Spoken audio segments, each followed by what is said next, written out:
Hello everyone, this is Yogita, a final year law student, DU Faculty of Law. Well, in the previous video, we discussed what to do, what topics do we need to cover in the drafting exam. Drafting के लिए क्या क्या topics हैं जो cover करने ज़रूरी हैं. Now let me tell you कि ड्राफ्टिंग करनी कैसे है. ठीक है, जितना मुझे आता है एटलीस्ट वो तो हाँ. So this is the index जो हमने लास्ट वीडियो में किया था कि कौन कौन से टॉपिक्स हैं जो करने हैं, जो इम्पोर्टेंट है.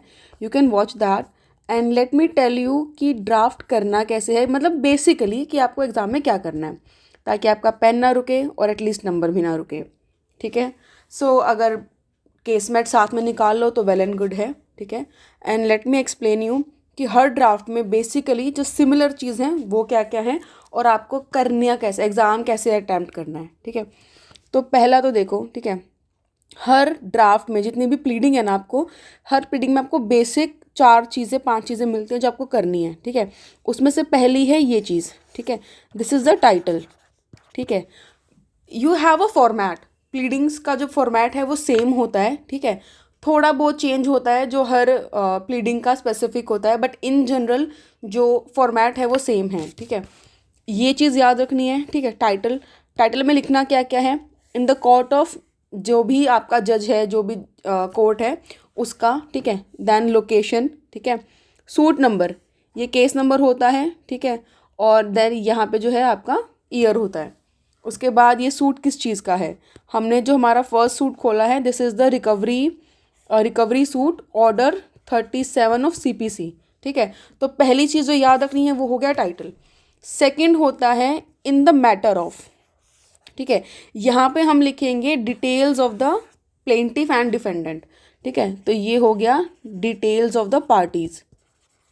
ठीक है, ये करना है डिटेल्स ऑफ द पार्टीज़. पहले हम लिखेंगे प्लेंटिफ की, बाद में हम लिखेंगे डिफेंडेंट की. ठीक है, सारी डिटेल्स लिखनी है. ठीक है, तो ये हो गया. ठीक है, और एक चीज़ याद रखना, जो प्लेंट होते हैं, आपकी जो प्लीडिंग्स होती हैं वो लिविंग पर्सन के साथ साथ जुरिडिकल पर्सन की भी होती हैं. ठीक है, जुरिडिकल पर्सन की होगी तो वहाँ हम स्पेसिफिक मेंशन करेंगे थ्रू इट्स डायरेक्टर. जैसे यहाँ भी देखिए ABC private limited through it's director.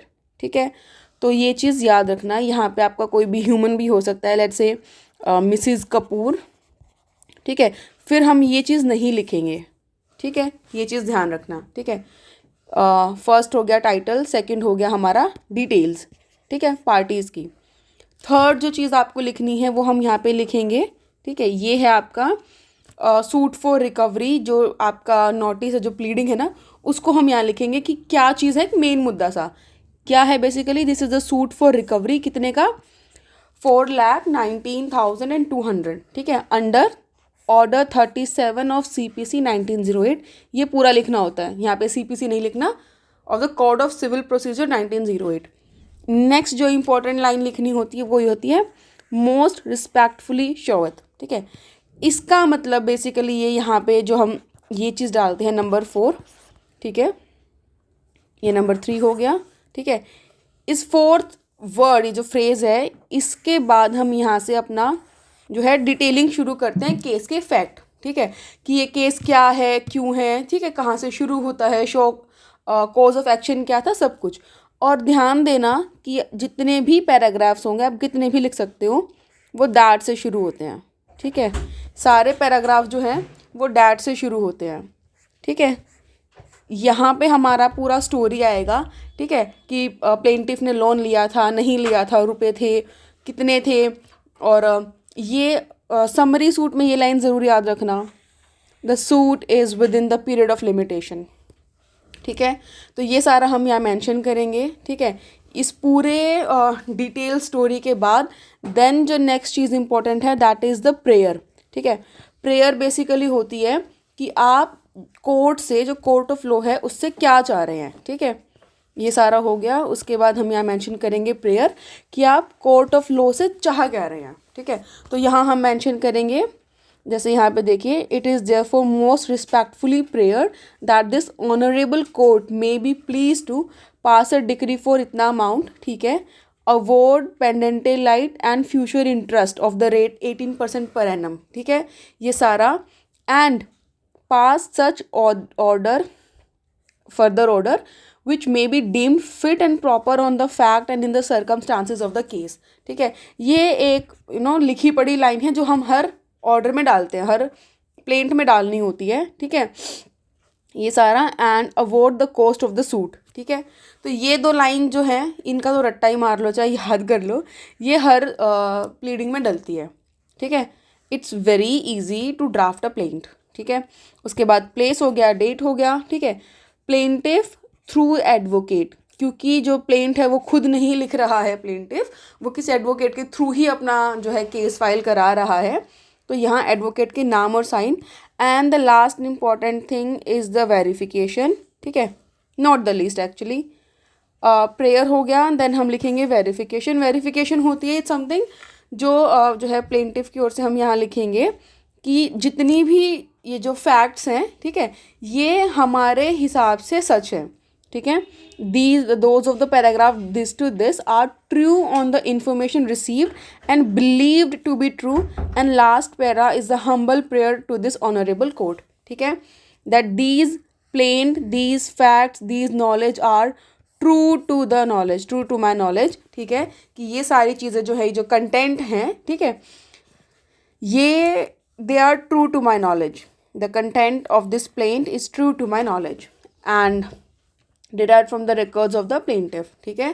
तो ये सारा कुछ है, ठीक है। ये हम लेट्स से ओथ कह लो, या फिर हम कह रहे हैं कि भाई हमने जो लिखा है वो हमारी नॉलेज के हिसाब से सच है, ठीक है। And the above plaint must be supported by an affidavit, ठीक है। अगर आपके एग्ज़ाम में इम्प्लाइडली जो है ड्राफ्ट, ये जो एफिडेविट है, ये ड्राफ्ट करने के लिए कहा है तो हम ड्राफ्ट करेंगे, otherwise will mention the 7th point which is the note, ठीक है। A student should mention the correct paragraphs in the verification and also focus on the territorial and pecuniary jurisdiction. तो ये चीज़ ध्यान रखना कि कितने अमाउंट का जो केस है वो कहाँ की जुरिस्डिक्शन में जाता है, ठीक है। तो एक बेसिक प्लेंट में हमारे पास 7 पॉइंट्स होते हैं जो हमें याद रखने हैं, ठीक है। कौन कौन से, लेट मी रिवाइज। पहला हो गया हमारा टाइटल, सेकंड हो गया डिटेल ऑफ द पार्टीज, ठीक है। थर्ड दिस बोल्ड हेडलाइन, हम इसे हेडलाइन कह सकते हैं, ठीक है। Next the facts, the details of the story, ठीक है। मोस्ट रिस्पेक्टफुली श्योर, इसी लाइन से शुरू करना है, ऐसे ही लिखना है, ठीक है। एंड देन वी हैव, ये एक इंपॉर्टेंट चीज़ है याद रखना, 13th वाला। Then we have the paragraph, sorry prayer, then we have verification, and then we have this note, ठीक है। ये 7 चीज़ें हैं, इन्हीं से सारा जो भी आपका प्लीड है वो लिखी जाएगी, ठीक है। लेट्स जस्ट सी कि एफिडेविट कैसा होता है, ठीक है। एफिडेविट भी आपका सिमिलर ही जाएगा, ठीक है। कैसा कि ये हो गया आपका टाइटल, ये हो गया आपका डिटेल्स ऑफ द पार्टीज, ठीक है, एंड देन ये हेडिंग, ठीक है, and then we have this facts, ठीक है, that I, who is the deponent herein above, do hereby solemnly affirm and state hereunder that I am the authorized representative and director of the plaintiff, and I am aware of the facts and circumstances of the present suit based upon the records of the plaintiff maintained in the ordinary course of the business, and I am duly authorized and competent to swear and file the present suit and affidavit, which means I am the authorized person who can really file this suit, ठीक है। And I say that the accompanying suit has been drafted and filed by my counsel upon the instructions and content of the same are true and correct, ठीक है। तो basically हम ये कह रहे हैं कि हमने जो भी फाइल किया है सूट वो हमारे नॉलेज से सही है, ठीक है, ऑर्डनरी कोर्स ऑफ बिजनेस में मेंटेन की हुई रिकॉर्ड्स पर बेस्ड है, and I say that the documents file along with the plaint are true copies of the originals, ठीक है, कि हमने कोई फॉक्स और डॉक्यूमेंट नहीं सबमिट कराएं, and that's how it is done. And then we have the verification, ठीक है, ये सारा कुछ, and we have the signature of the deponent. This is the affidavit, छोटा सा, जो आपको एग्जाम में लिखना है, if and only if it is asked by the question paper में अगर ये आज इम्प्लाइडली बोला गया है that draft an affidavit along with the plead, so that's when we will write the draft. ठीक है, तो दो चीज़ें हमने अभी अभी देखी। एक, हमने प्लीड का फॉर्मेट देखा, प्लीडिंग का फॉर्मेट कैसा होता है, 7 पॉइंट्स हमारे पास प्लीडिंग के फॉर्मेट में होते हैं। And then we have a draft, ठीक है, जिसमें बहुत सिंपल तरीके से एक्सप्लेन करा गया है। पहला हो गया टाइटल, दूसरा हो गया डिटेल्स ऑफ द पार्टीज, ठीक है, third we have the headings, fourth we have this facts, and fifth we have this verification. 5 points का है, ठीक है, किसी भी उसके लिए लिख सकते हैं। Let's see one more pleading, ताकि हमारा फॉर्मेट कंफर्म हो जाए कि ऐसे ही लिखना होता है। ठीक है, suit for permanent injunction and this is the title. ठीक है, number 1, these are the details of the parties. Number 2, ठीक है, this is the heading suit for permanent injunction. ठीक है, next we have this most respectfully showeth वाली line. ठीक है, this is 4th। ठीक है, then we have this all the facts which are starting from that, जैसा मैंने कहा था। ठीक है, and after this long story we have this point number 6th, right? We have this point number 6th, prayer, then we have this verification। ठीक है, I hope मेरी numbering सही हो, नंबरिंग गलत हो गई है जो मुझे लगा ही था। This is number 5, the 5th is prayer, 6th is verification and 7th is the note. ठीक है, आपका जो इकलौता बड़ा काम है वो ये है कि आपको ये फैक्ट्स जो है वो याद करने पड़ेंगे कि इसमें क्या क्या लिखा जा सकता है। And for that I would really recommend, अगर आप एक बार जो है इन प्लीडिंग्स को गो थ्रू कर ले, जस्ट रीड इट कि इसमें लिखा क्या हुआ है। You might not need to write such many points, but थोड़े बहुत भी लिखने होंगे तो आपको याद रहेगा कि आपको क्या क्या बनाना है। ठीक है, एक बार भी अगर आपने पढ़ लिया तो आपको एग्ज़ाम में ऐसा सोचने की ज़रूरत नहीं पड़ेगी कि मैं इसमें क्या लिखूं। ठीक है, आपको पता होगा, and that's important. So we have 7 points again similar इसमें भी। ठीक है, now this is for the temporary injunction. Okay, उसमें हमने केस नंबर देखा था। Now we have this IA number. IA is interim application. ठीक है, क्योंकि ये टेम्परेरी इंजंक्शन है तो यहाँ पे आपका इंटरिम एप्लीकेशन नंबर लिखा जाएगा। ठीक है, then again we have this title, then we have this second number details of the parties, then we have third number this application, sorry that's heading, then we have the facts, then we have number 5 prayer। okay, then we have this note, क्योंकि इसमें आपको verification नहीं लिखनी है। ठीक है, तो जितनी भी चीज़ें हैं, इसीलिए मैं कह रही हूँ एक बार गो थ्रू कर लेना ताकि आपको याद रहे कि किस प्लीड में क्या चीज़ें लिखनी हैं और क्या चीज़ें नहीं हैं। ठीक है, अगेन ये आपका सिमिलर, सारे जो पैटर्न्स हैं वो सिमिलर हैं। ठीक है, उसके अलावा देन वी हैव डीड्स। ठीक है, एक बार डीड का जो क्या कहते हैं, डीड के लिए जो पैटर्न है, जो फॉर्मेट है, वो एक बार देख लेते हैं। वी हैव विल यहाँ पे, and then we have power of attorney. We have two kinds of power of attorney. One is the general power of attorney, right, and then we have the special power of attorney to execute a sale deed, right? So we'll go with the lease deed. It's the easiest one, I think. The pattern is same। ठीक है, तो मैं एक बार ये बता देती हूँ कि लीज डीड में हम क्या क्या लिखते हैं to best to my knowledge. First is the title, lease deed और द डीड ऑफ लीज। ठीक है, number 1। Then we have second one is the date and time. ठीक है, ये किस दिन हुई है तो ये सारा इसमें लिखा जाएगा। ठीक है, एंड द प्लेस। ठीक है, so date and place of the deed. ठीक है, first one is the title. Next we have details of the parties. Number 3 is the detail of the party. ठीक है, पूरी डिटेल हम लिखेंगे। ठीक है, and as I have told you we can have the juridical persons through living persons। ठीक है, do not that, and then we have this another headline, now this agreement witnessed as under। ठीक है, तो यहाँ पे हम पहले लिखेंगे द ये वाली चीज़ यहाँ पे ये मैं बता दूँ कि ये है आपका रेफरेंसेस, ठीक है, who is lessor and who is lessee. So we have this number 4, that is references, that who is the lessor and who is the lessee, ठीक है. Then we have 5th point with this heading, जहाँ पे हम आपका सारे facts लिखेंगे, ठीक है. ये सारे फैक्ट्स हो गए, ठीक है. और इन फैक्ट्स को हम यहाँ पे जो है रिसाइटल्स भी कहते हैं, ठीक है. These are the basic information needed, जहाँ पे हेडिंग में जो फैक्ट्स है, these are the recitals and these yet again starts with the that, ठीक है. ये यहाँ पे प्रिंटिंग मिस्टेक है, these starts with the that वाली चीज़ें, ठीक है. ये सारी प्रिंटिंग मिस्टेक्स की वजह से दिख रहे हैं, ठीक है. अब यहाँ पे अनदर इम्पॉर्टेंट पॉइंट जो आपको डीड्स में लिखने हैं, that's point 6 and point 7. The lessee covenants with the lessor as under.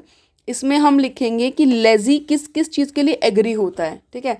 जैसे फर्स्ट है आपका that lazy agrees to pay a monthly rent of 4,000 mentioned above on or before 7th day of every month, ठीक है.